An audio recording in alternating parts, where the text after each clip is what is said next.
Voltando do intervalo, aproveitando para dar uma boa noite agora aos integrantes agora dessa parte da roda, começando lá remoto pelo professor de Relações Internacionais da Universidade Federal Fluminense, pesquisador de Harvard, Vitélio Brustolin. Vitélio, obrigado pela participação e, claro, aqui ao meu colega, analista internacional da CNN, Lorival Santana. Vamos ao assunto, então. Em Vilnius, na Lituânia, Volodymyr Zelensky, o presidente da Ucrânia, disse que o ingresso do país dele na OTAN fortalecerá a aliança, diz ele.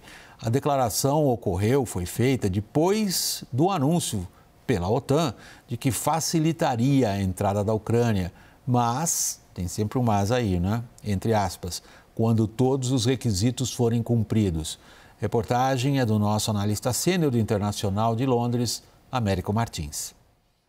O secretário-geral da OTAN, Jens Stoltenberg, disse que o processo de entrada da Ucrânia na aliança será acelerado. A declaração foi dada em Vilnius, na Lituânia, durante a cúpula que reúne os líderes dos 31 países que formam a aliança militar liderada pelos Estados Unidos. Mas Stoltenberg deixou claro que o convite formal só será feito quando as condições forem ideais. We also made clear that we will issue an invitation for Ukraine to join NATO when allies agree and conditions are met. This is a strong package for Ukraine and a clear path towards its membership in NATO. A posição da OTAN reflete a divisão dos países membros da Aliança Ocidental sobre a adesão da Ucrânia. Antes do anúncio, o presidente ucraniano Volodymyr Zelensky criticou duramente a falta de prazos e de definições para a entrada do seu país no grupo. Kiev tenta entrar na OTAN há anos e essa possibilidade foi um dos motivos alegados pela Rússia para invadir o país em fevereiro do ano passado. Zelensky foi pessoalmente à Lituânia para se encontrar com os líderes da aliança militar e chegou a participar de um comício público, dizendo que tanto a OTAN quanto a Ucrânia se beneficiarão com o ingresso formal do país. NATO дасть Україні безпеку.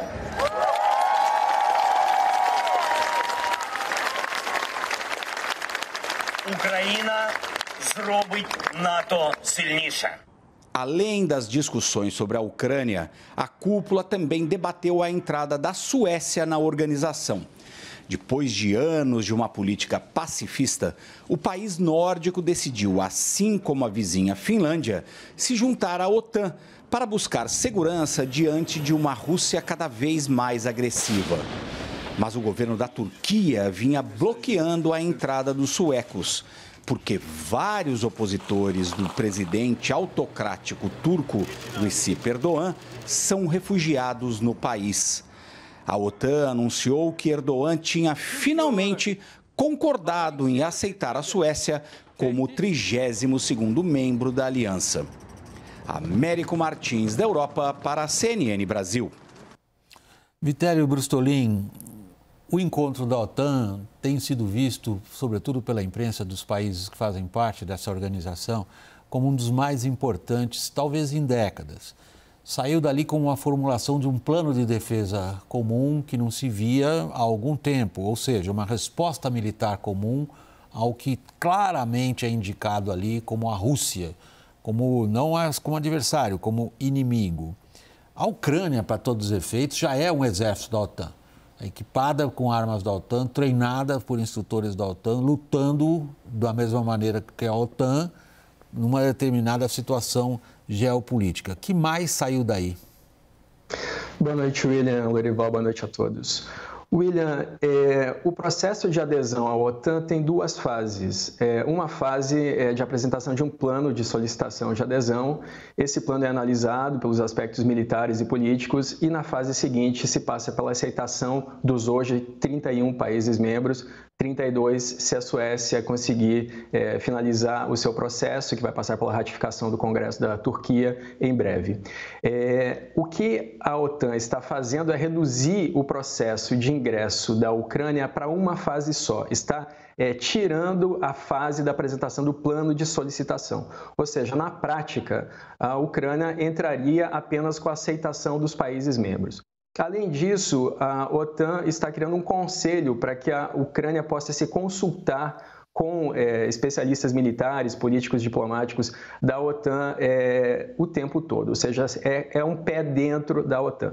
Qual é o problema neste momento? O problema é que a Ucrânia está em guerra, assim como a Ucrânia estava em guerra em 2014, uma guerra civil no Donbass, e não poderia ter ingressado na OTAN, ao contrário da retórica do Putin, que disse que a guerra é por conta disso. A Ucrânia não poderia ter ingressado naquele momento porque é contra as regras da OTAN, e não pode ingressar nesse momento porque continua sendo contra as regras da OTAN. Além disso, só para finalizar, o ingresso da Ucrânia nesse momento seria o início da Terceira Guerra Mundial, porque no primeiro míssil que a Rússia disparar contra a Ucrânia, vai ser ativado o artigo 5º do Tratado da OTAN e a OTAN inteira tem que entrar na guerra, William. Bom, isso supondo, né, Vitélio, que o artigo 5º permaneça onde ele está, no caso da Ucrânia. De qualquer maneira, qualquer horizonte de entrada da Ucrânia na OTAN significa, após algum tipo de solução, não vou usar a palavra, mas algum tipo de cessar-fogo, entendimento, paralisação das hostilidades entre Rússia e Ucrânia. Isso não está ainda claro como aconteceria e quando aconteceria? Esse é o dilema, né, William? Porque, de um lado, se você não coloca nenhum tipo de prazo ou de limite, você retira qualquer incentivo para a Rússia de colocar um fim a esse conflito. Quer dizer, a Rússia vai congelar esse conflito, né, sem nenhum tipo de cessar-fogo formal que desse uma janela de oportunidade para a Ucrânia entrar na OTAN.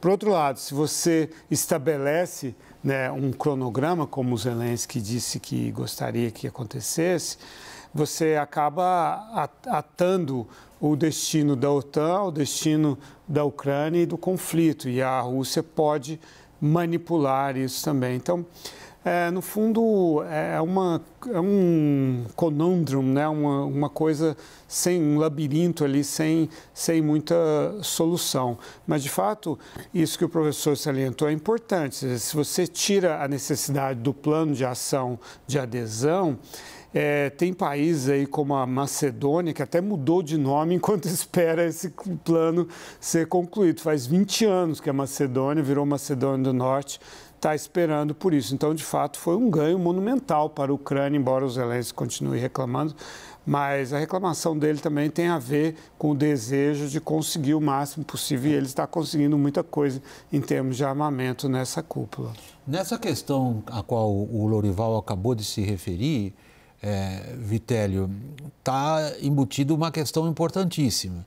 Nesta mesma reunião, tanto a França quanto os Estados Unidos prometeram entregar à Ucrânia mísseis de alcance muito superior aos mísseis já entregues à Ucrânia, com um potencial enorme de devastar a retaguarda das Forças Armadas Russas. E se estabeleceu a ideia de uma escola de pilotos ucranianos para fazer a transição dos jatos analógicos russos soviéticos que eles até hoje pilotam para os F-16, a última geração, não a quinta, mas pelo menos uma bela quarta geração ocidentais. Agora, a velocidade disso parece espelhar uma divisão dentro da própria OTAN, entre países europeus e os Estados Unidos? A OTAN tem sido muito lenta e isso é uma crítica do Zelensky.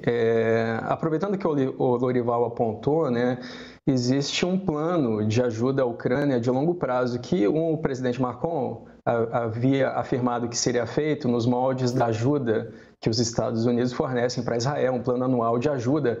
E isso foi reiterado pelo Stoltenberg, né, pelo secretário-geral da OTAN, e foi reiterado pelo Jake Sullivan, que é assessor para a Defesa Nacional dos Estados Unidos. Então, Existe aqui um meio termo, sim, né? Existe um meio termo de que a OTAN continuará ajudando a Ucrânia no médio e longo prazo, porque isso, inclusive, foi pontuado pelo Sullivan ontem. Ele disse, olha, todas as reuniões que nós fazemos, existe uma expectativa de que o Ocidente, os aliados da OTAN, vão arrefecer a ajuda e isso seria um ganho para o Putin. Na verdade, é isso mesmo que o Putin espera, como pontuou o Lorival.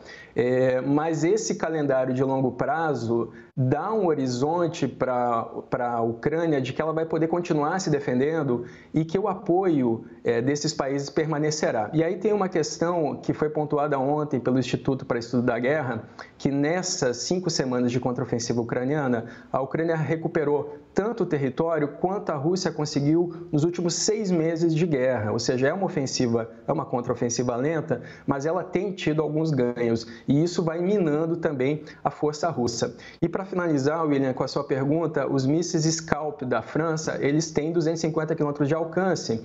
É um pouquinho menos que o Storm Shadow, que tem 300 km. O ideal para a Ucrânia nesse momento seriam os mísseis Taurus da Alemanha, com 500 km de alcance, porque para conseguir atingir esse espaço todo de 300 km, por exemplo, seria necessário que os aviões ou os lançadores chegassem muito perto da linha de frente, eles seriam alvejados. Um míssil com 500 km de alcance permitiria que ele fosse lançado com uma distância maior da linha de contato, William. O número de quilômetros calculados pelo Institute for Study of War, 282 quilômetros quadrados. É esse número ao qual você se referiu, Vitélio. Na apreciação deles, eles publicam, aliás, muito interessante para o nosso público, o mapa interativo do Institute for Study of War. Está aberto, é uma fonte aberta, é muito interessante para todos vocês que se interessam e acompanham. Lorival, por último, nada disso teria acontecido nesse encontro hoje não fosse a Turquia. O que ela leva? Ela leva os F-16, ela leva a retomada daquele programa de desenvolvimento de armas junto com os Estados Unidos, que foi interrompido em 2019, depois que a Turquia comprou baterias de antiaéreas russas S-400 para se reconciliar com o Putin, depois de, por sua vez, em 2015, derrubar um MiG-29 no céu da Síria. Complementando o que o Vitélio disse bem rapidamente, essa cúpula também deu uma estabilidade para o compromisso com a Ucrânia para além das eleições dos Estados Unidos, que são uma ameaça para esse compromisso.